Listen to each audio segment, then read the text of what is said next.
A luta contra a mudança climática muitas vezes parece uma batalha impossível, né? Quase de Davi contra Golias. Mas e se a solução não for uma única arma secreta, mas sim um arsenal inteiro de inovações?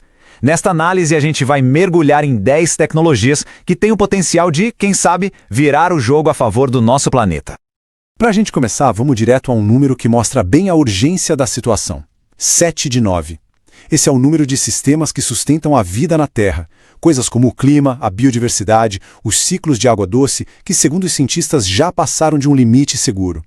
Isso não é só um alerta não, é um sinal bem claro do tamanho do desafio que a gente tem pela frente. Ok, o desafio é gigante. Mas então, onde é que a gente encontra esperança? Para Philippe Aghion, que é Nobel de Economia, a resposta é bem clara: inovação. E não é só sobre criar coisas novas, não. É sobre o poder de substituir de vez os sistemas antigos e poluentes por alternativas mais limpas, mais eficientes. É, talvez, a nossa ferramenta mais poderosa para essa mudança. Antes de a gente mergulhar de cabeça nas soluções, é super importante entender a real dimensão do problema. Aquele 7 de 9 não é só um número. Ele representa um planeta que está de fato no seu limite. Quando esses sistemas de suporte entram em desequilíbrio, a gente está falando de consequências muito reais, padrões de clima que ficam imprevisíveis, perda de terras férteis para a agricultura, escassez de água. Chegar a um nível crítico em 7 deles ao mesmo tempo significa que as soluções não podem ser pequenas nem lentas. Elas precisam ser globais e, principalmente, muito rápidas. E é isso que nos leva ao coração da nossa conversa. A inovação como o grande motor da esperança. Existe um termo para isso que é destruição criativa. A ideia é que as novas tecnologias não só convivem com as antigas, mas elas simplesmente tornam as antigas obsoletas, forçando uma transformação completa do sistema. E olha, as tecnologias que a gente vai ver agora não foram tiradas da cartola, não. Elas foram identificadas por um júri de especialistas de instituições de peso, como o Instituto Potsdam e o Fórum Econômico Mundial. Isso dá uma credibilidade enorme para cada uma dessas soluções. Então, vamos lá.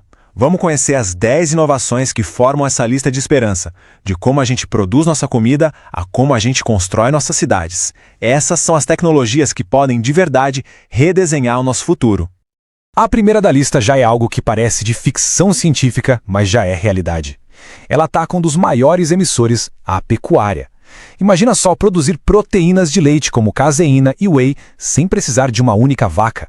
A fermentação de precisão faz exatamente isso. Ela usa micróbios como se fossem microfábricas para criar proteínas idênticas às de origem animal, mas com uma pegada de carbono muito, muito menor.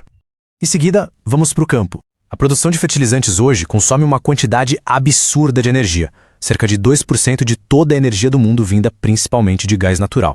A amônia verde vira completamente esse jogo. Ela usa energia renovável, como solar e eólica, para criar os mesmos fertilizantes, mas eliminando as emissões de um dos processos industriais mais poluentes que existem.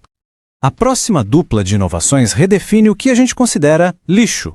Primeiro, imagine câmeras com inteligência artificial que separam automaticamente o resto de comida, tirando dos aterros para gerar biogás ou composto. Ao mesmo tempo, novas tecnologias estão capturando o metano, um gás de efeito estufa que é 80 vezes mais potente que o CO2 de aterros e minas, e transformando ele em uma fonte de energia. É sensacional. Agora, antes de falar da solução, vamos entender o tamanho do problema. O cimento, que é o material de construção mais usado no mundo todo, ele é responsável por impressionantes 8% de todas as emissões de CO2 do planeta. 8% é um número gigantesco. E a solução é o concreto verde, que é basicamente uma vitória tripla. Primeiro, ele substitui o cimento Portland, que é o grande culpado das emissões. Segundo, ele usa resíduos industriais que de outra forma iriam para o lixo. E o mais incrível de tudo, ele pode ativamente capturar e armazenar CO2 da atmosfera enquanto ele endurece. É uma virada de chave completa. As próximas tecnologias dão para a gente mais inteligência e controle. O carregamento bidirecional transforma carros elétricos em baterias sobre rodas, sabe? Eles podem não só consumir energia, mas também devolver para a rede e ajudar a evitar apagões. E ao mesmo tempo, numa escala global, satélites de observação nos dão uma visão quase em tempo real da saúde do planeta, monitorando tudo, de desmatamento à poluição.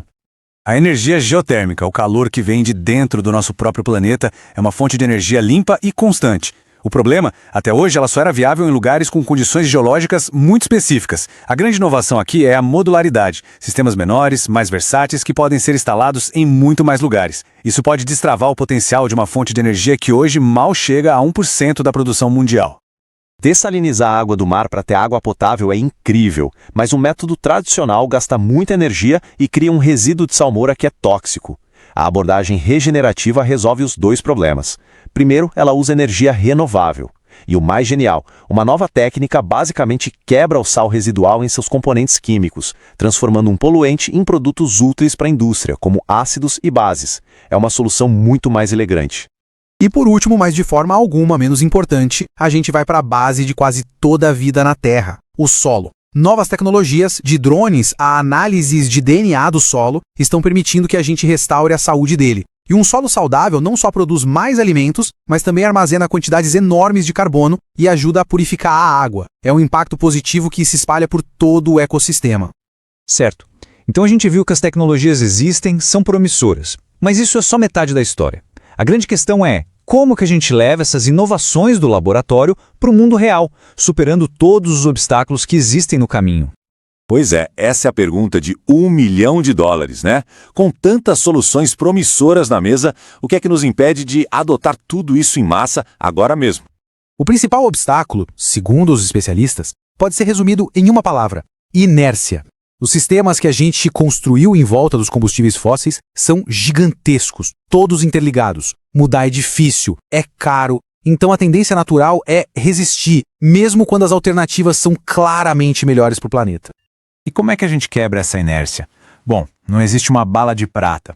É preciso uma combinação poderosa de fatores. Governos criando regras claras que incentivam a mudança, o próprio mercado fazendo com que as tecnologias limpas fiquem mais baratas e acessíveis e, claro, uma pressão contínua de toda a sociedade exigindo um futuro mais sustentável. Essas são 10 das inovações mais promissoras que a gente tem hoje. Mas a corrida não para por aqui. A inovação é um processo contínuo. E a pergunta que fica não é só qual vai ser a próxima grande descoberta, mas como a gente pode acelerar a adoção de todas elas para transformar o nosso mundo a tempo. A esperança está na tecnologia, sem dúvida. Mas a ação depende de nós.